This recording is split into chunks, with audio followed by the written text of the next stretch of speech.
প্রশ্ন হচ্ছে, আপনার জীবনের গল্পটা কি আপনি নিজে লিখছেন, নাকি কেবল বাঁচছেন কারো বানানো স্ক্রিপ্টে?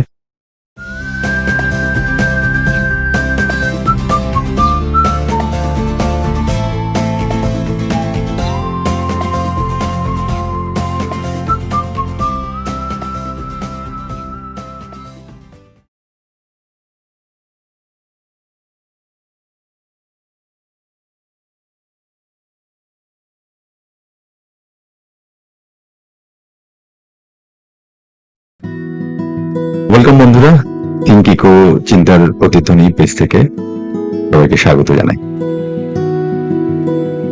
বানরকে আপনি যদি গল্পের ছলে বলেন, আজকে যদি আপনাকে সে একটি কলা দেয়, পরকালে বানরের স্বর্গী রাজ্যে সে 10,000 কলা পাবে।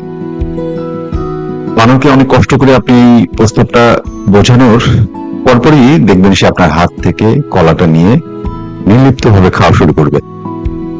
আপনার বানানো পরকালের গল্পে মোটেই বিশ্বাস করবে না। কথাটি অবশ্য আমার নয়, ইতিহাসবিদ ইউভাল নোয়া হারারি তার বই সেপিয়েন্সে এই বিষয়গুলো চমৎকারভাবে ব্যাখ্যা করেছেন। নোয়া হারারি বলেন, মানবজাতি খুব সম্ভবত গল্পেই বাঁচে। প্রাণী জগতের মধ্যে মানুষই সম্ভবত অতীত ও ভবিষ্যৎ নিয়ে গল্প তৈরি করতে এবং তা বলতে পারে। ধরুন, আপনি একজনকে একটি কাগজের টুকরা দিলেন, দেখবেন সে খুশি হয়ে সেটি গ্রহণ করছে, কারণ সেটি টাকা। অথচ সেটি তো নিছক একটি কাগজ, কিন্তু তার মূল্য তৈরি হয় তখনই যখন আমরা সবাই মিলে একসঙ্গে টাকার গল্পটিতে বিশ্বাস করি। তিনি দেখিয়েছেন, বৃহৎ জনগোষ্ঠীর সঙ্গে কার্যকরভাবে সহযোগিতা করতে হলে প্রয়োজন হয় এমন এক মিথ বা ফিকশন যাতে সবাই বিশ্বাস করে, যেমন টাকা, আইন, কোম্পানি, এমনকি জাতি সবই আসলে কল্পনা সৃষ্টি, কিন্তু বাস্তবের মতোই প্রভাবশালী। ফলত মানুষই একমাত্র প্রাণী যেটি বাস্তবে হতেও পারে আবার নাও হতে পারে। সেই কল্পনাকে ব্যবহার করে সমাজ, সম্পর্ক, সভ্যতা গড়ে তুলেছে। আপনি যখন একটি উপন্যাস পড়েন বা মুভি দেখেন, তখন আপনি কোনো বাস্তব চরিত্রের সাথে মিল খুঁজে পান বা না পান, তা আপনাকে অনুভূতির জন্ম দেবে, আপনাকে আলোড়িত করবে।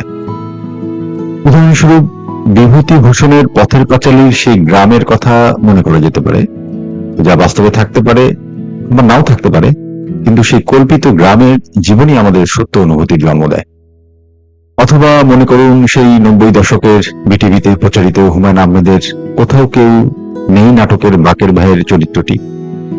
ফলত যে জাতি গোষ্ঠী যত ভালো গল্প তৈরি করতে বা বলতে পারবে, তার ফলোয়ার বা অনুসারী তত বেশি। এই গল্প বা ফিকশন সমাজে কখনো শৃঙ্খলা আনি বটে, আবার বিশৃঙ্খলাও তৈরি করে, কিন্তু গল্প বা ফিকশন ছাড়া সে একেবারেই অচল।